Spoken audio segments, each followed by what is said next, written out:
Benar Tuhan, ingatkan kami untuk terus percaya dan untuk terus mampu menyadari sepenuhnya bahwa Engkau itu ada bersama dengan kami. Engkau itu memelihara kami seumur hidup kami. Ajarkan kami untuk tetap memandang Engkau, tidak hanya terpaku dengan apa yang menimpa kami, sehingga kami lupa, sehingga kami putus asa. Ingatkan kami Tuhan, ingatkan kami terus bahwa Engkau itu ada selalu bersama dengan kami. Apapun yang harus kami hadapi, Engkau ada bersama dengan kami. Dan pagi ini Bapa, kami akan belajar sesuatu lagi. Kami akan benar-benar belajar, kami benar-benar menyadari, dan kami benar-benar dapat menggenapi setiap rencana-Mu di dalam kehidupan kami Bapa. Berikan hikmat-Mu Tuhan, berikan marifat-Mu kepada setiap kami. Dan biarlah apa yang disampaikan itu merupakan isi hati-Mu sendiri. Bukan karena kepandaian, bukan karena pengetahuan hamba-Mu, tetapi Engkau sendiri yang berbicara kepada umat-Mu. Roh Kudus, Engkau urapi setiap kami dengan urapan baru. Kami siap untuk mendengar, beri kami pengertian yang dalam. Kami siap untuk duduk tenang di bawah kaki-Mu Bapa. Terima kasih Tuhan Yesus, terima kasih. Di dalam nama Yesus kami berdoa dan mengucap syukur. Amin. Shalom Bapak dan Ibu. Terima kasih, saya bersyukur sekali sama Tuhan. Saya bisa berada di sini bersama dengan Bapak dan Ibu semua yang dikasihi Tuhan, saudara dan saudari saya. Saya sampaikan salam dari Bapak Pendeta Jayadi Sutanto, suami saya. Beberapa tahun yang lalu beliau mendapatkan kesempatan juga untuk berbagi firman Tuhan di tempat ini. Hari ini kita akan belajar dari kehidupan Daud, ya. Nah, banyak hal yang bisa kita pelajari dari kehidupan Daud, tetapi kita pagi ini akan belajar bagaimana Daud itu bisa tetap bermental sehat hingga setiap rencana Tuhan itu tergenapi di dalam kehidupannya. Nah, kayaknya kehidupan manusia itu ketika saya baca dan baca lagi, zamannya Alkitab, zaman dulu itu kayaknya gak beda jauh gitu ya dengan apa yang kita alami sekarang.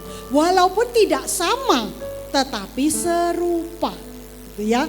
Nah, oke. Nah, kita pelajari di sini dalam 1 Samuel 16 ayat 13. Nanti saya tidak akan bacakan ayat per ayat gitu ya supaya mengejar waktu. Nah, dalam 1 Samuel 16 ayat 13 itu dikatakan Samuel ini mengurapi Daud menjadi raja. Nah, Daud bukan melamar menjadi raja. Bahkan ketika Samuel menemui anak Isai, yang ini bukan, sampai dicari ada enggak yang lain. Nah, dan ketika dia diurapi menjadi raja itu, dia masih muda. Hingga perjalanannya panjang. Sampai di 2 Samuel 5 ayat 1 sampai 5. Jadi antara diurapi, diberikan janji Tuhan, bahkan sudah lulus itu ya, sudah dipilih sampai benar-benar menjadi raja. Itu butuh perjalanan panjang dan tidak mudah dan menyakitkan bagi Daud. Sehingga di sini kita percaya bahwa ketika kita ditetapkan terima janji Tuhan itu atau bahkan ditabiskan, tidak semerta-merta itu langsung jadi. Ya, ada proses. Tuhan itu mau proses. Tuhan itu mengizinkan proses. Nah, kemudian selanjutnya ini yang ingin saya bagikan. Tuhan memberi kesempatan, saya ada banyak beasiswa saya terima untuk belajar psikologi. Saya mau sharing ini, tetapi semakin saya mempelajari psikologi, semakin saya merasakan keyakinan bahwa apa yang ada di Alkitab, apa yang Tuhan firmankan itu adalah yang sesungguhnya. Dan ini hanya pengetahuan. Dan tidak ada salahnya kita belajar pengetahuan sedikit ya. Nah, mental health, kesehatan mental. Apa sih? Ada satu definisi, dikatakan individu itu sehat bila dia dapat menyadari kemampuannya. Atau menyadari keberadaan dirinya. Siapakah saya? Jadi ketika ada orang tanya, lu gak tahu siapa gue? Lah itu tanda-tanda ya, mentalnya gak sehat. Yang kedua, nah satu, dia tahu siapa dia sebenarnya. Tahu kesejatian dirinya. Yang kedua, dia dapat mengatasi setiap tekanan hidup, setiap permasalahan yang datang. Stres, ya iya. Tetapi dia bisa mengatasinya. Dia tetap, stres itu tidak menumbangkan dia. Dan dia dapat bekerja sama dengan orang lain atau dia dapat bekerja, dia dapat menghasilkan sesuatu. Dia itu produktif dan terus berkembang. Bukan hanya berkembang secara fisik tetapi berkembang juga secara mental, secara psikologis. Nah, sebagaimana kita tahu ya, Tuhan itu menciptakan kita terdiri dari 3 bagian besar. Yaitu kita punya roh, jiwa, dan tubuh. Di dalam Mazmur 130 ayat 5 dikatakan, aku menanti-nantikan Tuhan, jiwaku menanti-nanti dan aku mengharapkan firman-Nya. Di sini dikatakan jiwa. 3 bagiannya. Sekarang menurut pengetahuan lagi, ada satu bidang namanya neuropsikologi. Saya tidak terlalu mendalami, tidak menjadi ahli, hanya belajar hal-hal pokok. Saya adalah educational psycholog, ya, psikologi pendidikan. Manusia itu, otak kita itu sebetulnya ada 3 bagian. Yang pertama itu di belakang sini, namanya otak kecil atau otak reptil. Nah, dulu SMP pelajaran biologi diajarin kan, ini adalah otak yang tugasnya itu mengatur fungsi tubuh. Ketika kita dalam bahaya, kita bisa mampu lari, misal dikejar anjing, lompat sungai yang besar. Loh aku kok bisa ya? Itu otak kita. Otak kita itu memang luar biasa. Ya, kemampuannya itu potensi, maksudnya yang luar biasa. Potensi itu harus dijadikan kenyataan. Jadi itu fungsi yang pertama. Letaknya di belakang sini, namanya otak reptil atau otak kecil. Jantung bisa bergerak dengan teratur, fungsi tubuh itu yang mengatur, mengelola itu otak kecil. Yang kedua itu adalah di dalam sini, di tengah. Itu ada yang namanya limbik. Itulah otak cinta. Ya, disitulah yang mengelola emosi. Nah, sebetulnya kalau kiasan jiwa kita itu bukan di dada, bukan di lever. Ini hati itu di sini lever. Tetapi sesungguhnya yang sedih, yang marah, gitu, yang cinta banget, yang itu semua sumber operasionalnya itu di tengah, namanya limbic system yang memberikan feeling. Gitu. Yang ketiga itu yang di depan, yang paling besar. Limbik itu paling kecil di tengah. Yang paling besar itu cerebral cortex, itulah CPU kita, memori. Memori, berpikir itu di depan sini yang gede itu. Ya. Nah, Bapak dan Ibu, otak kita itu adalah 3 bagian. Tetapi 3 bagian ini adalah satu. Itu representatif dari apa? Representasi dari apa? Allah Bapa, Allah Putra dan Roh Kudus. Ketiga otak ini fungsinya sendiri-sendiri. Tetapi dia harus kompak, harus seimbang. Dan dia menjadi satu kesatuan. Tidak bisa dipisahkan. Kalau dipisahkan, kalau satunya lebih dominan dari yang lain, bahkan menguasai yang lain, itu kacau.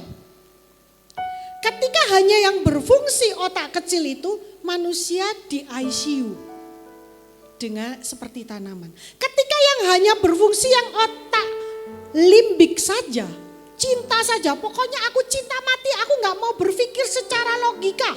Nah, ada penyanyi yang bilang cinta itu tak ada logika. Dan itu bahaya. Banyak orang yang kacau hidupnya hanya cinta mati. Gitu ya. Cinta, penyanyi-penyanyi banyak yang ngasih ini apa? Satu analogi yang aneh-aneh, yang cinta itu rasanya kayak apa. Nah, lupa diri itu hanya yang menguasai hanya limbik saja. Emosi doang. Ketika emosi orang tuh marah, emosinya dipol-polin, logika ngajak jalan, orang yang dia kasih dibunuh. Setelah selesai menyesal, itu yang terjadi. Jadi 3 ini representasi ini seperti Tuhan itu memang. Jadi kita itu diciptakan serupa dengan gambar Allah, benar kan? Nah, jadi yang namanya mental sehat itu apa? Kita harus jaga 3 ini seimbang. 3 ini berfungsi optimal sesuai masing-masing fungsinya, tetapi juga tidak ada yang kebablasan. Bisa bekerja sama menjadi satu kesatuan yang baik. Sekarang kembali ke Daud. Dikatakan di sini satu ya, tadi sudah jelas Daud itu orang yang dipilih dan diurapi Tuhan. Daud gak melamar jadi raja. Daud tidak ingin, dia yang dipilih, dia yang dicari sama Samuel. Samuel tanya ke ayahnya Isai, lu ini masih kecil tidak? Memang dia sudah ditetapkan oleh Tuhan. Jadi kalau Tuhan itu memanggil kita, menetapkan kita, itu Tuhan yang mencari kita. Kemana anakku ini? Seperti satu domba yang hilang. Kalau Tuhan sudah mencari Anda mau lari kemana? Ya Tuhan akan mendapatkan Anda. Tuh. Dan kalau sudah ditetapkan, kamu akan menjadi hambaku. Kamu akan berada di sini. Ya itu sudah ditetapkan seperti Daud. Tetapi, Daud ini asik tuh. Ditetapkannya jadi raja. Raja ya. Tetapi kenyataannya ada jalan terjal, gak semerta-merta langsung duduk di tahta, minum anggur terenak, enggak. Ada proses yang menyakitkan. Jadi jalan terjal menjadi raja itu adalah kenyataan yang dijalani, yang dialami oleh Daud, Anda dan saya. Satu, Daud harus mengalahkan Goliat. Itu bukan tandingan dia, tapi dia harus mengalahkan. Terus dikejar-kejar Saul gak ada habisnya. Kalau saya jadi Daud, saya berpikir, saya akan protes sama Tuhan. Tuhan, gua ini gak ngelamar loh jadi raja. Kamu yang nunjuk, habis itu ini Saul. Mboknya ini loh kejar-kejar saya terus dulu resek banget. Menyiksa saya. Mboknya Saul ini disingkirin gitu toh. Kenapa kamu izinkan menyusahkan saya? Gitu kan. Kenapa Tuhan tuh gak tanggung jawab lo, gue gak minta kok. Gitu kan, sering kali gitu Tuhan aku tuh gak minta kamu utus di sini. Aku tuh gak minta, kenyataannya hidup gue susah nih. Kemudian dia harus berperang melawan Amalek, kotanya dibakar, istrinya ditawan. Dan itu gak sekali. Dia perang 1 selesai menang, datang lagi perang kedua, perang ketiga, gak ada habis-habisnya. Ada aja dalam hidup kita ini ya, diam-diam tuh ada aja. Nah, dan dia harus berkali-kali berjuang untuk mengatasi itu semua. Kayaknya di hidup kita itu sekarang ya nggak beda. Harapan dan rencana itu tidak jalan mulus. Ada kenyataannya itu harus masuk jurang, diincar singa, harus tenggelam, harus naik ferry, kemudian kena ada digigit ular, dikejar beruang dan sebagainya, sampai ke sana. Rencana Tuhan itu luar biasa, tetapi mewujudkannya itu peran kita. Nah, hari ini kita bagaimana? Mulai dari harapan itu diberikan sama Tuhan hingga kita mendapatkan kenyataannya itu, kita tetap bermental sehat. Daud ini, dia yang kedua, kita tahu Daud itu adalah pemusik. Dia itu hatinya lembut, dia itu gembala domba, dia itu bukan orang yang suka berperang. Jadi Daud ini pekerjaan profesi yang dikasih sama Tuhan itu tidak sesuai dengan passionnya. Itu bahasa anak Gen Z. Karena saya seharian banyak ketemu anak Gen Z. Passion saya bukan itu Miss Liz, kayak panggil kalau guru dipanggilnya Miss ya. Itu nggak sesuai passion saya. Ada anak sama orang tuanya disuruh kuliah ini, disuruh kerja ngerusin kerjaan bapaknya, dia bilang apa? Bukan passion saya. Saya tuh pernah bilang sama anak Gen Z nih, terus oke, fine. Terus passion lo apa? Passion saya itu mah jadi juragan. Ini bukan bergurau loh. Oke, saya gitu ya.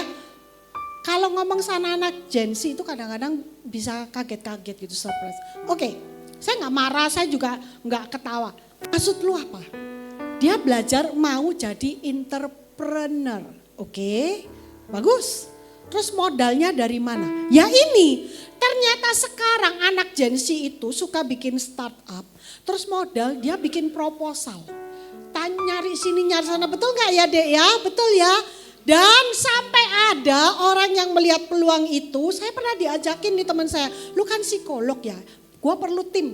Kita bikin, ngajarin caranya anak-anak Gen Z bikin proposal kayak apa, mempresentasikannya kayak apa, supaya nanti cepet goal, ada orang mau danai startup dia. Tuh. Saya bilang, terus saya tanya, terus maksudmu gimana? Iya gini gitu ya. Nanti begini. Nah, pernah ada anak Gen Z yang cerita-cerita itu dan ada anak saya yang gede. Anak saya yang gede itu kerja ikut orang ya.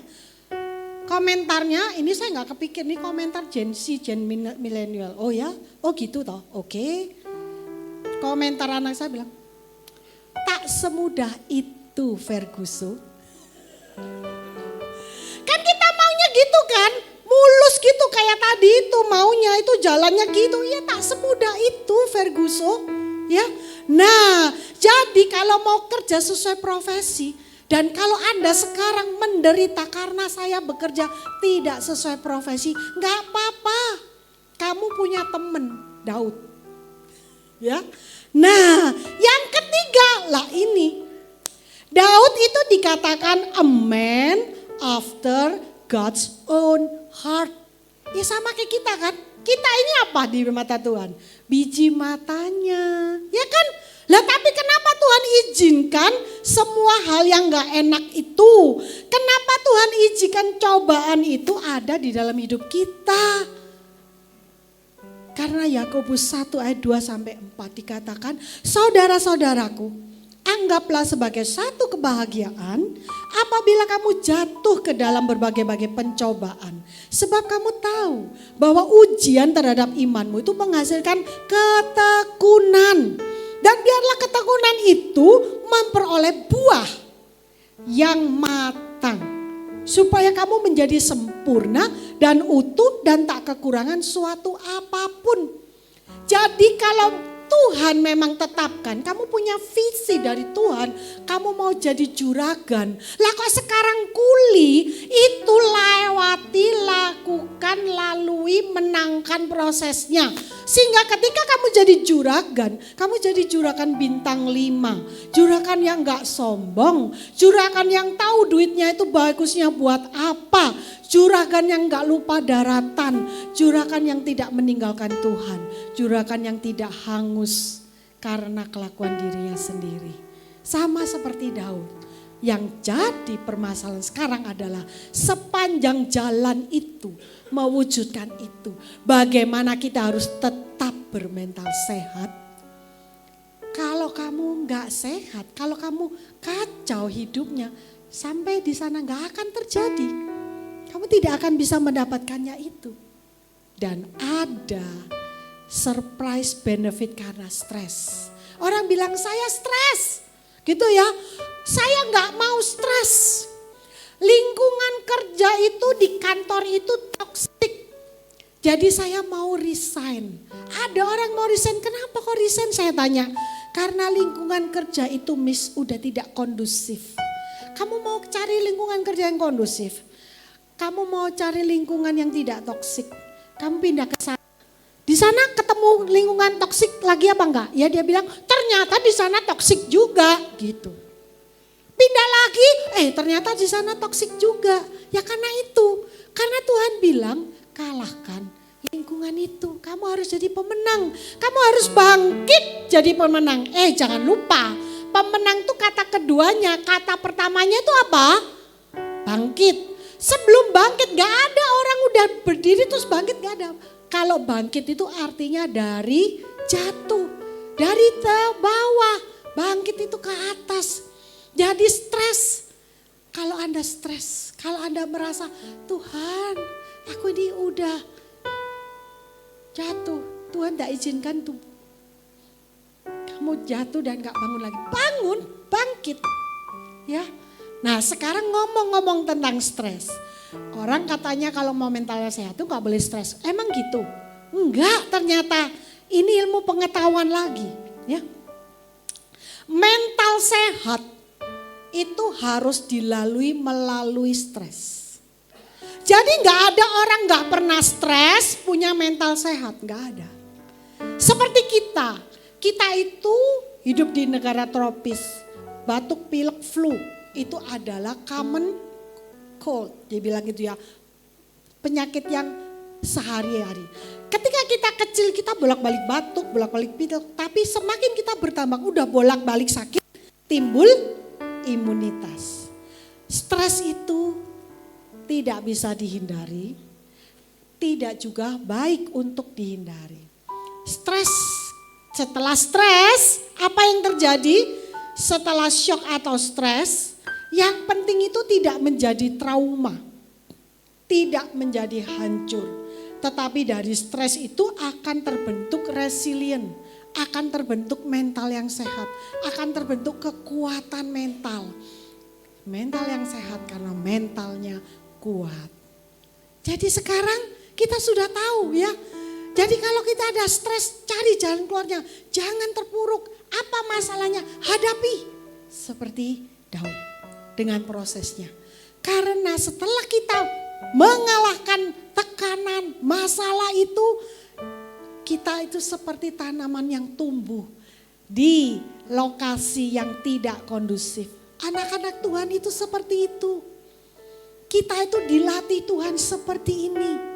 Karena Tuhan itu akan bekerja dalam segala sesuatu untuk mendatangkan kebaikan. Kalau kamu kenapa sebagai benih yang jatuh di tengah batu, bertumbuhlah, tetaplah sehat, berkembang. Kenapa kok lingkungan saya itu enggak bagus, saya diomongin yang enggak benar, saya itu tetaplah tekun, lakukan apa yang harus kamu lakukan. Berkembanglah bersama dengan Tuhan hingga kamu belum bisa berbunga indah di tempat yang seperti itu. Dan mewujudkan setiap rencana Allah di dalam hidup kita. Amin. Jadi bermental sehat hingga rencana Allah itu tergenapi di hidup ini. Ya Bapak dan Ibu, caranya gimana? Di awal tadi sudah jelas. Kita tahu sekarang dengan memelihara hati dan pikiran.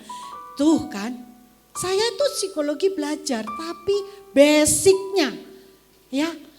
Saya sekarang makin kesini tuh makin melihat bagaimana filosofi Alkitab itu menjadi dasar yang teguh. Semuanya itu dasarnya di Alkitab. Urusan ini aja dikatakan di Filipi 4 ayat 7b. Memelihara hati dan pikiran di dalam Kristus. Ketika kita memelihara limbik dan logika di dalam Kristus. Kristus yang akan menolong kita, memampukan kita. Roh Kudus yang akan menjagai kita, mengurapi kita, memberikan kita pemikiran-pemikiran baru. Hati dan pikiran kita akan tetap seimbang, bisa bekerja sama dengan baik, masing-masing mengoptimalkan fungsinya, tetapi tidak ada satu yang menguasai. Semua itu akan menjadi sebuah harmoni, sebuah kerjasama yang baik di dalam diri kita. Tiga adalah satu, satu adalah tiga. Sebagaimana kita diciptakan sesuai dengan gambar dan rencana Allah. Benar ya? Jadi hari ini kita sudah belajar. Kalau Daud bisa melewati itu semua dan mewujudkan setiap visi dan rencana Allah, kenapa tidak? Kenapa kita tidak bisa? Ya, sesuatu hal yang luar biasa. Ada banyak permasalahan yang di luar perkiraan kita, di luar nalar kita. Tuhan, kenapa? Kok semua rencana itu nggak jalan aja lempeng? Kenapa selalu ada hal-hal yang ada aja yang nggak diharapkan itu terjadi? Dan Anda berkata bahwa Tuhan itu tidak menolong saya. Loh, Anda masih ada hari ini. Itu berarti Tuhan sudah menolong kita.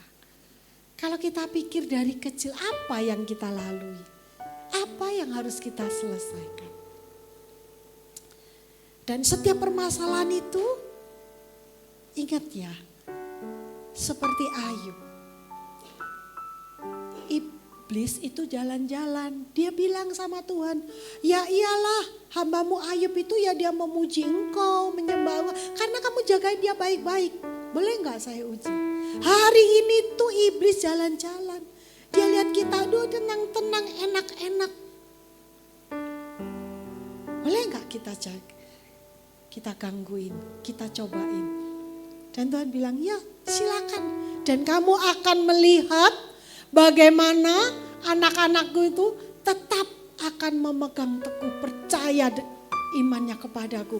Bagaimana anak-anak itu akan keluar sebagai pemenang. Bagaimana anak-anak itu bisa mengatasi. Bagaimana engkau tidak bisa mengoyakkan jiwanya. Daud pernah satu kali berkata, jiwaku ini terkoyak.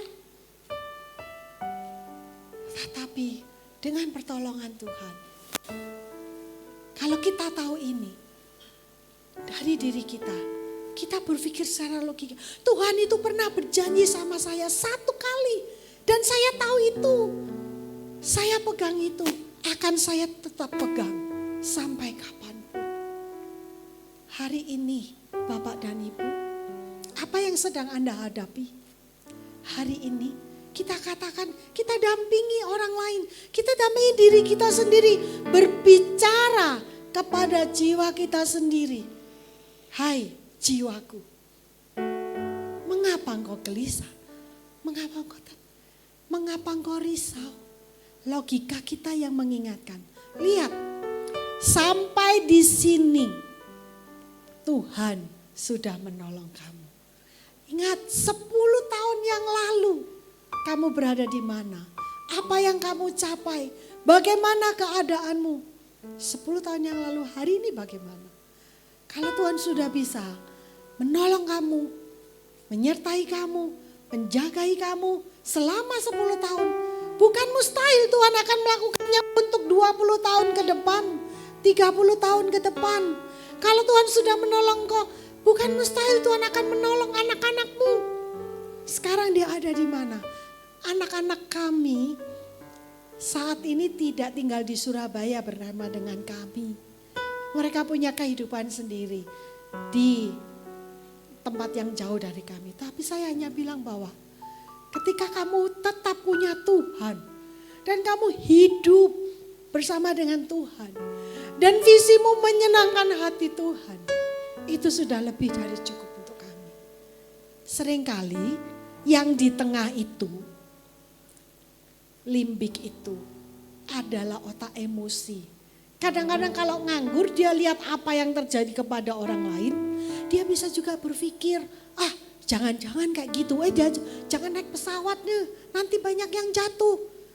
Jangan-jangan itu adalah perasaan sama otak kita. Dia itu berpikir kan, namanya itu kekhawatiran, namanya anxious. Itu urusan limbik, urusan otak emosi. Tapi Tuhan bilang, kamu lihat kepada burung, kamu lihat kepada bunga-bunga. Kenapa kamu gelisah? Kenapa kamu khawatir akan apapun juga? Kekhawatiran itu kalau kita biarkan terus, dia akan menguasai logika kita.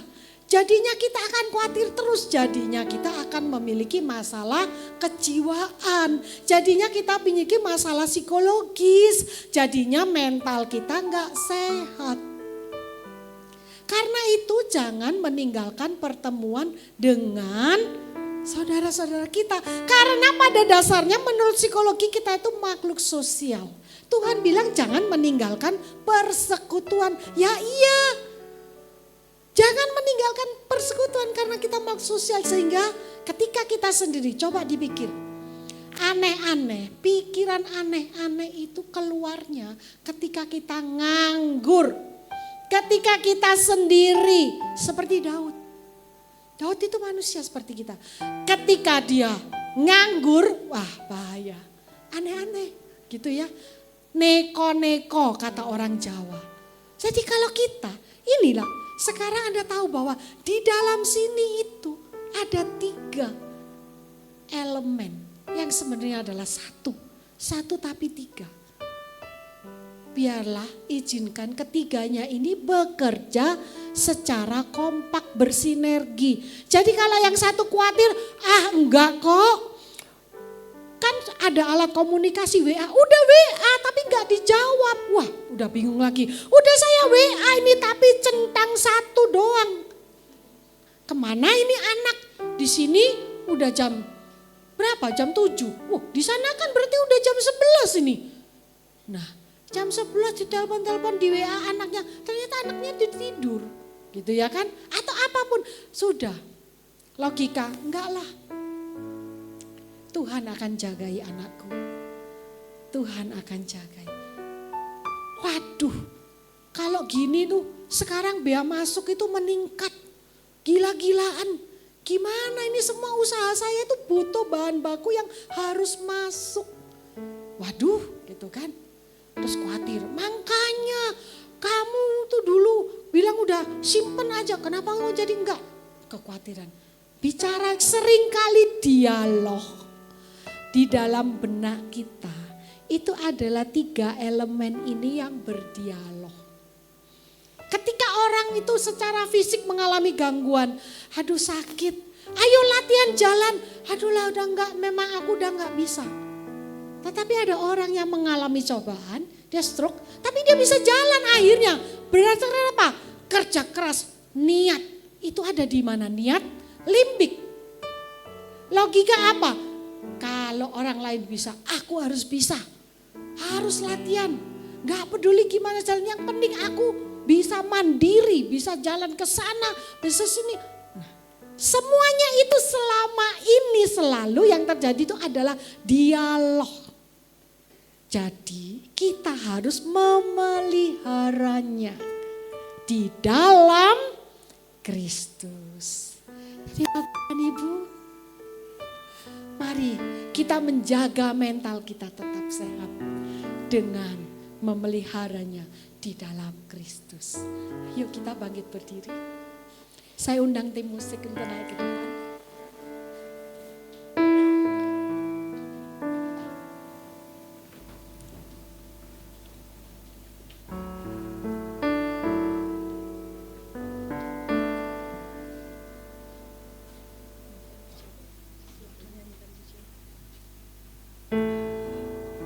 Tuhan, pada pagi ini datang kepadamu. Kami belajar satu hal lagi, bahwa ternyata kami itu Engkau ciptakan sesuai dengan gambar-Mu, sesuai dengan Kau Bapa. Kami Tuhan, untuk menjadi seperti apa yang menjadi rencana-Mu di dalam hidup kami. Sebagaimana Engkau sudah memintal kami di dalam rahim kami Bapa. Biarlah Tuhan, kami memiliki satu keteguhan. Kami bisa menyatukan semua pemikiran kami. Kami tidak terkuasai oleh kekhawatiran kami. Kami tidak terkuasai oleh hanya emosi kami. Hanya pemikiran yang di dalam limbik kami itu. Tetapi kami berdasarkan logika di dalam Engkau. Kami yakin dan percaya dan Roh Kudus-Mu itu akan terus ada bersama dengan kami Bapa. mencemurnakan setiap kami, menjagai mental kami untuk tetap sehat. Sehingga Tuhan, apapun yang ada di hadapan kami, apapun yang harus kami hadapi, apapun yang harus kami selesaikan, kami dapat menyelesaikannya dengan baik, finishing well untuk kemuliaan nama-Mu Bapa. Mampukan kami Tuhan.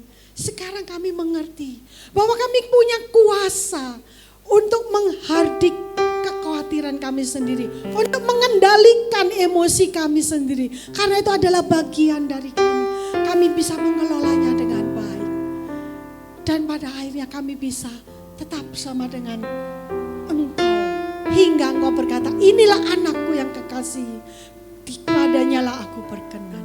Seperti Daud Bapa, menyenangkan hatimu. Dan kami tahu Tuhan, sebagaimana Daud, kami adalah biji mata-Mu.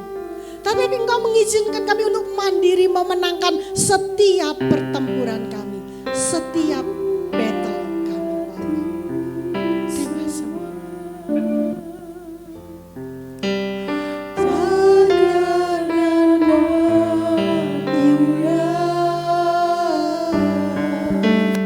Teguhkan hatiku, Engkau yang bertindak, memberi pertolongan, anugerah-Mu besar melimpah bagiku.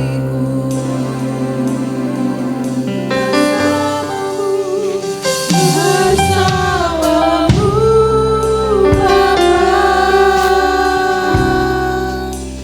ku lewati semua perkenan dan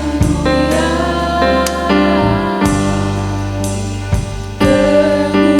Teguhkan hatiku, Engkau yang bertindak, memberi pertolongan,